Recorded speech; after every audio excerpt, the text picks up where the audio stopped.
एक मित्र ने पूछा है कि लॉ ऑफ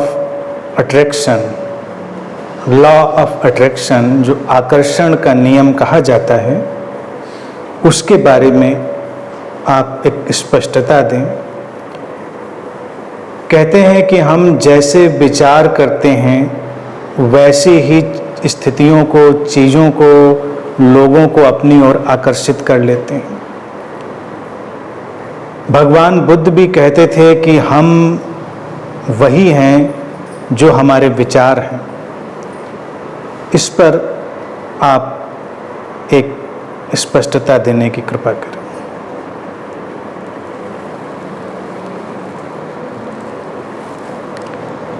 देखिए, जो भगवान बुद्ध कहते थे और जो लॉ ऑफ अट्रैक्शन आज का कहता है, दोनों में बहुत फर्क है।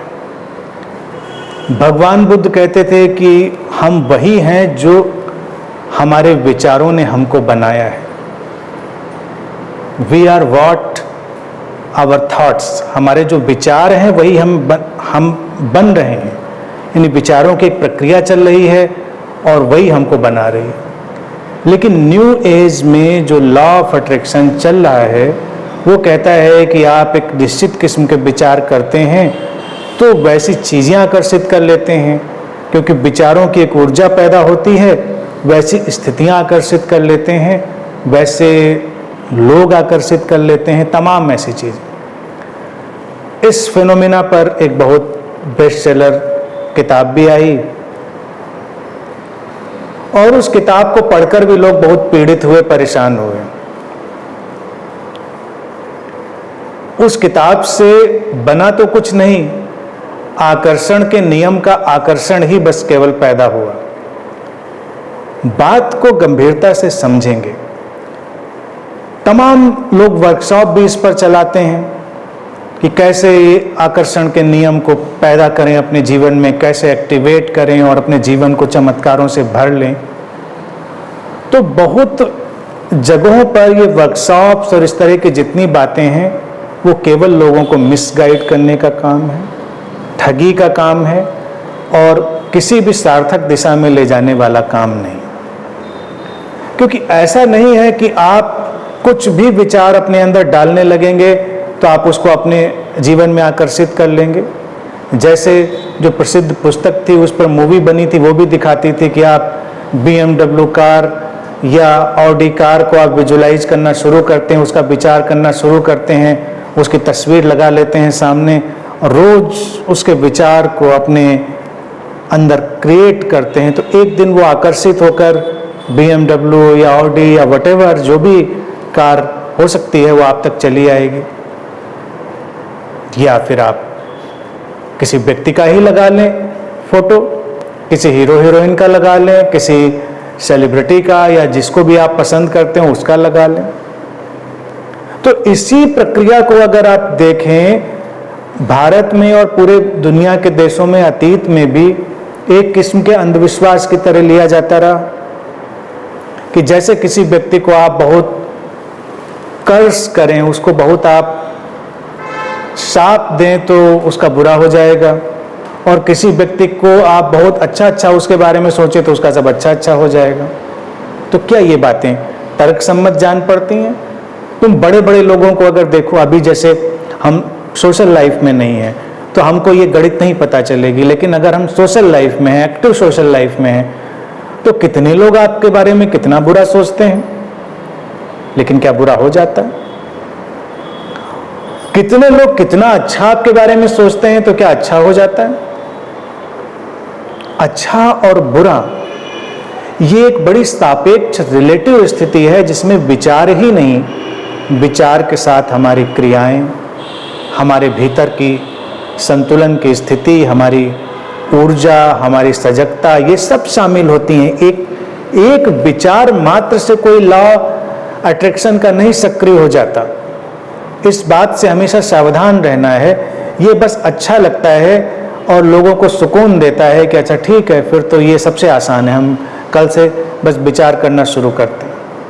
कोई स्टूडेंट एग्ज़ाम देने जा रहा है वो पढ़ाई नहीं करेगा ठीक से, वो केवल लॉ ऑफ अट्रैक्शन पर फोकस करेगा कि बस जो मैंने 2 चैप्टर पढ़े हैं, बस सारे क्वेश्चन उन्हीं चैप्टर से आए चले जा रहे हैं, और फिर जब मैं क्वेश्चन लिख आया हूं तो बस नंबर बरस रहे हैं, टीचर उसको देख रहा है और वो जान ही नहीं पा रहा है क्या लिखा है और कितने भी मार्क्स दिए दे रहा है। तो इससे शुरू होंगी मूर्खताएं।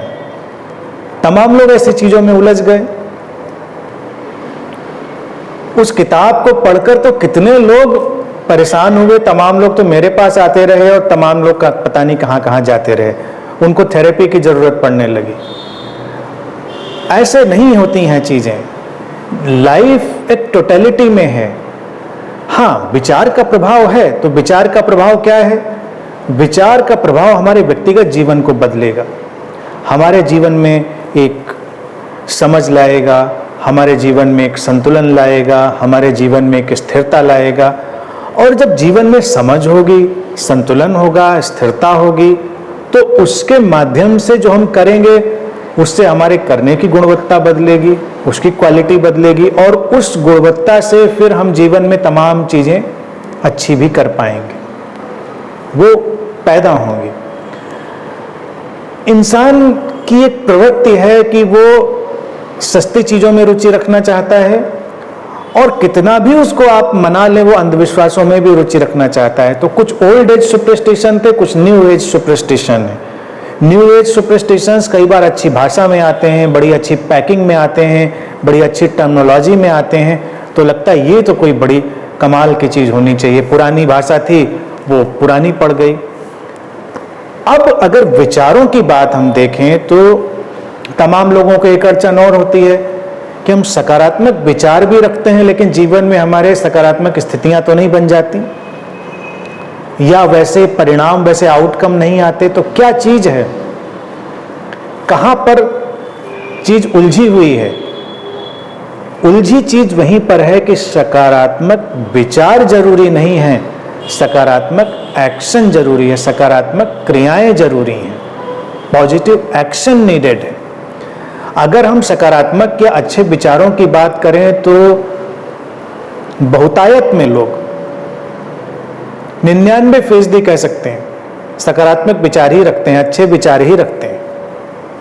तुम अपने अंदर झांक के देख लो, किसी भी व्यक्ति से मिलो, उससे तुम पूछ लो भाई जीवन कैसा होना चाहिए, वो कहेगा जीवन सुंदर होना चाहिए। जीवन में सबसे जरूरी क्या चीज है? जीवन में सबसे जरूरी प्रसन्नता है, शांति है, अच्छाई है, जितनी भी अच्छी बातें हो सकती हैं वो सब वही बताएगा।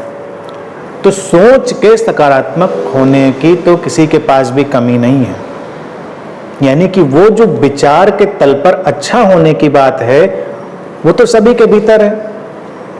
धर्मों की अगर बात करें तो कोई भी धर्म खराब बातें नहीं करता, लेकिन धर्मों ने कितनी हिंसा की, इन संप्रदायों ने जो धर्मों से पैदा हुए उन्होंने कितनी हिंसा करी, कितना बिखराव लोगों के जीवन में आया, कितनी जड़ता लोगों के जीवन में आई, उसका तो इतिहास गवाह है। तो अच्छी बातें या अच्छे विचार ही केवल परिणाम अगर लाते होते तो हम सोचें कि सब कुछ ही बदल गया होता। यानी किसी भी धर्म ग्रंथ को अगर हम उठाकर देख लें, किसी भी धर्म ग्रंथ में कोई भी खराब बात तो नहीं कही गई, अच्छी ही बातें। लेकिन क्या सारे लोग उसी प्रोपोर्शन में धार्मिक हो गए? मशीन जैसे जरूर हो जाते हैं लोग, वो बातें दोहराने लगेंगे तो वो एक काइंड ऑफ रिकॉर्डेड मशीन हो जाते हैं, लेकिन वो चीजें उनके जीवन में तो नहीं घटती। अगर लॉ ऑफ अट्रैक्शन की हम वैधता को माने, उसकी वैलिडिटी को माने, तो निश्चित रूप से अगर हम वही विचार अपने अंदर लेके चल रहे थे तो वो घट जाने चाहिए थे हमारे जीवन में। कोई व्यक्ति किसी धर्म ग्रंथ को पढ़ता है या किसी अच्छी किताब को पढ़ता है तो उसमें शांति की बातें हैं, प्रसन्नता की बातें हैं, और उसके जीवन में उदासी है, अवसाद है, बिखराव है, तो प्रसन्नता शांति तो नहीं आ रही उसके जीवन में। तो क्यों नहीं आ रही, इसको समझना पड़ेगा। इन चीजों को हमें बहुत गंभीरता से देखना पड़ेगा, और वो इसीलिए है कि हम पॉजिटिव एक्शन नहीं लेते, हम सकारात्मक क्रियाएं नहीं करते हैं। सोच से फर्क नहीं पड़ेगा, सोच आप कुछ भी अपने अंदर रखें, लेकिन आप चलें, उठें, करें और अपने पुराने से बाहर निकलने की क्षमता रखें, हिम्मत रखें। फिर सही गलत का कोई अनुमान नहीं हो सकता, क्या सही है क्या गलत है, लेकिन हम कुछ अच्छा करना चाहते हैं, इस तरह से चलना वो सबसे महत्वपूर्ण है। फिर कुछ सही होगा, कुछ गलत होगा, लेकिन जीवन एक नई करवट लेगा, नई दिशा लेगा और जीवन में कुछ नया घटेगा। अगर तुम आविष्कारों की बात देखो, जो वैज्ञानिक आविष्कार ही हैं वो कहाँ से घटते हैं? क्योंकि पहले तो वो चीज़ थी ही नहीं हमारे पास, फिर वो आ गई। यानी कि जब चीज़ थी ही नहीं तो उसके बारे में विचार करना या इमेजिनेशन करना, विजुलाइज करना भी तो संभव नहीं था। आज से 100 साल पहले अगर आप किसी से कहते मोबाइल फ़ोन के बारे में आप विजुलाइज करो, तो वो क्या विजुलाइज करता? उसके पास तो कंसेप्ट ही नहीं था, उसके पास तो ये विचार ही नहीं था कि कोई ऐसा यंत्र आने वाला है, लेकिन आया। तो जो ये घटना घटी, यानी कि अगर हम केवल इस मोबाइल फ़ोन के ही आविष्कार की बात करें, इसमें विचार का रोल है, लेकिन उस तरह के लॉ ऑफ अट्रैक्शन का रोल नहीं है जैसा ये प्रोपोगेट किया जाता है। व्यक्ति के अंदर संवाद बनाने की अदम्य इच्छा जो है, लोगों तक पहुंचने की उसकी जो अदम्य भावना है, इस पर जब व्यक्ति सोचना विचारना शुरू करता है या उसने शुरू किया होगा, तो तमाम विकल्प उसके सामने आए होंगे कि ऐसा भी हो सकता है, वैसा भी हो सकता है। और फिर इस कलेक्टिव मोमेंट ने एक थॉट क्रिएट किया होगा जो हमें एक खास इन्वेंशन की तरफ ले जाता है। अब इन्वेंशन आ गया तो लॉ ऑफ अट्रैक्शन तो ये कहेगा कि आप कोई ब्रांडेड अच्छा वाला मोबाइल, उसकी पिक्चर लगा दीजिए और उसको रोज विजुलाइज करना शुरू करिए और वो आ जाएगा आपके पास, कोई गिफ्ट कर जाएगा या लॉटरी निकल आएगी या कुछ हो जाएगा। इस तरह की बातें ज़्यादातर। लेकिन वो जब है ही नहीं एग्जिस्टेंस में, तो चीज़ आई कहाँ से, पहले इसको तो समझें। वो विचार का परिणाम है, लेकिन वो इस तरह के ट्रिवियल सतही विचारों का परिणाम नहीं है। हमारे अंदर जो आकांक्षा भी बलवती होती है, प्रबल होती है, स्ट्रांग होती है, वो धीरे धीरे एक आकार लेती है। वो विचार एक आकार लेते हैं और उनसे फिर कोई प्रक्रिया बनती है जो जीवन में कुछ घटाती है। जैसे कोई व्यक्ति सामाजिक रूप से अपनी विषम परिस्थितियों में पैदा हुआ, तो महज इस कल्पना या विचार से वो उससे बाहर निकलने वाला नहीं है कि वो किसी अच्छी स्थिति की कल्पना करना शुरू कर दे, विचार करना शुरू कर दे और वहां से निकल जाएगा। पहले तो उसको अपने उन विषम परिस्थितियों को देखना होगा, उनको जानना होगा, उनको समझना होगा कि क्या है, किन चीज़ों ने हमको बांधा है, और फिर उसके अंदर आकांक्षा है एक तीव्र कि हमको इससे ऊपर उठना है, इससे आगे हटना है। तो तमाम चीज़ें उसके जहन में आएंगी, तमाम तरह के विचार उठेंगे, तमाम तरह की क्रियाएं उससे घटेंगी, उसके साथ लोग भी जुड़ेंगे और एक कलेक्टिव मूवमेंट शुरू होगा, जिससे वो व्यक्ति एक दिन उन पर अपनी विषम परिस्थितियों से बाहर भी जाएगा। लेकिन वो तभी होगा जब वो एक्शन में आया होगा। यानी कोई व्यक्ति अगर मान लो अपने अज्ञान में ही मान लो गिर के बैठा हुआ है, अपने कंफ्यूजन में ही गिर के बैठा है, अब उसको अगर लॉ ऑफ अट्रैक्शन दो तो कितना आसान है कि कंफ्यूजन में अपने तो बैठा है, कॉन्फ्लिक्ट में बैठा है और बस वो सोचता है कि एक दिन हमारे दिमाग में बहुत बल्ब जल गया, अच्छी रोशनी वाला, सब क्लियर हो गया, अंधेरा, सारे मेरे कॉन्फ्लिक्ट्स डाउट्स क्लियर हो गए और मैं बहुत ही सुलझा हुआ विवेकवान व्यक्ति बन गया, वो सोचता है। तो इसका एंड रिजल्ट क्या होगा जानते हैं? वो किसी मानसिक विकृति का शिकार हो जाएगा और पहले से भी ज़्यादा जड़ता का शिकार हो जाएगा, क्योंकि उसने कोई एक्शन तो लिया नहीं होगा उसको खत्म करने के लिए, अपने अज्ञान या जड़ता को खत्म करने के लिए एक्शन नहीं लिया उसने, तो कोई विचार काम नहीं आना, उसको एक्शन लेना पड़ेगा, उसको उठना पड़ेगा, चलना पड़ेगा, कहीं पूछना पड़ेगा, कहीं सीखना पड़ेगा। एक और उदाहरण, जंगल में आप खो गए हैं, आपको रास्ता नहीं मिल रहा है, आप बिल्कुल भटके हुए हैं, स्टक खड़े हुए हैं, अंधेरा भी घिरता जा रहा है, तो आपको रास्ता ढूंढने के लिए, उससे निकलने के लिए कौन सा लॉ ऑफ अट्रैक्शन काम करेगा कि आप किसी पेड़ के नीचे आंख बंद करके बैठ जाएं और विजुलाइज करना शुरू करें कि रास्ता खुल रहा है, रोशनी रास्ते पर आ रही है और आपके लिए रास्ता बस बनता चला जा रहा है।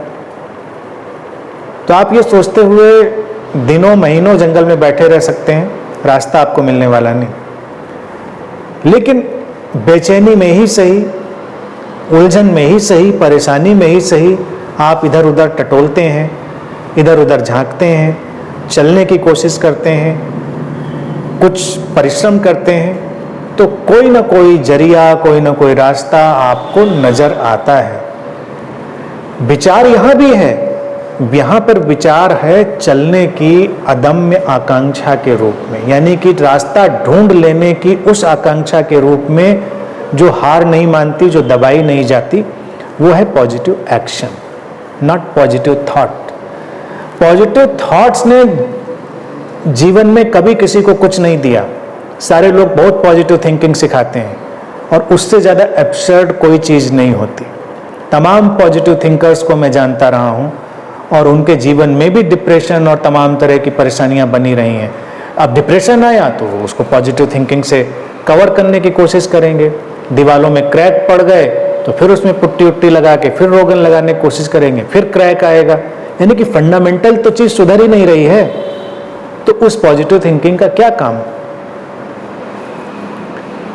जब आप पॉजिटिव एक्शन लेना शुरू करेंगे, सकारात्मक प्रयास करना शुरू करेंगे, तो विचार फॉलो करेंगे, वो आपके लिए रास्ता खोलेंगे। तो इसलिए ये जो न्यू एज का एक अट्रैक्शन है, लॉ ऑफ अट्रैक्शन का, उसको मैं बिल्कुल बेवजह मानता हूँ, निराधार मानता हूँ और उसमें कोई भी पॉसिबिलिटी नहीं है ट्रांसफॉर्मेशन की। आप बस उठें, चलें, कुछ अपना काम करें, आधे अधूरे ही सही, लड़खड़ाते हुए ही सही, लेकिन अपने रास्ते को तलाशें, उसको बनाएं, तो तमाम चीज़ें होंगी, तमाम रास्ते खुलेंगे, आपके लिए जीवन में रोशनी उतरेगी और कोई उपाय नहीं।